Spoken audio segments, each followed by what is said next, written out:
Ashama harka fuunee dhaggeeffattoota keenya kun tamsaasa yaalii gadaa shoowwaan irraa hanga sagantaa keenya idilee galuu wantoota tokko fudhannee uummata keenyaaf kallattii kaa'uun akkuma itti fufetti jira jechuudha. Har'a waa tokko irraa dubbannaa innis maalinni biyyooti keenya yeroo ammaa kana lolaa keessa jirti. Mootummaa jiddu galeessaa fi mootummaan naannoo Tigraay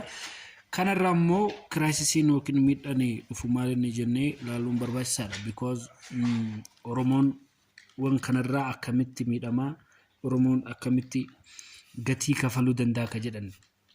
ilaaluun barbaachisaadha. Oromoyaan yeroo ammaa kanatti oomisha qabu waliin kaawwatiin yeroo ammaa kanatti waan galche yoo manatti hin kaawwatiin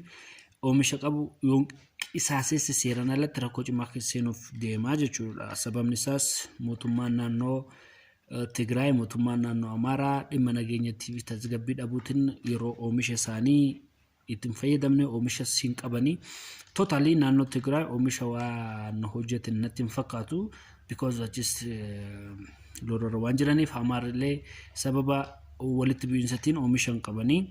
Oromoon akka Oromootti immoo oomisha ofii yoo olin kaawwatiin Itoophiyaan baroota itti aanu kana keessa beela hamaa keessa akka seentu ni beekama. Mootummaan federaalaa uummata isaa nyaachisuuf jecha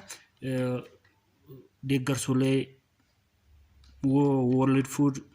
fi birootirraa argatu cufa naannoo sanitti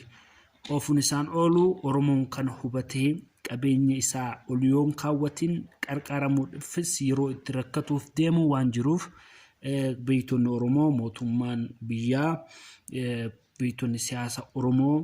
warroonni miidiyaa hawaasummaaf hedduu fayyadaman waan kana qajeelatti uummata keenya yoon barbaachisin uummanni keenya rakkatuuf deema jennaa ulfaadhaa leebanaa horaa bulaa jenna haganuma dubbachuuf.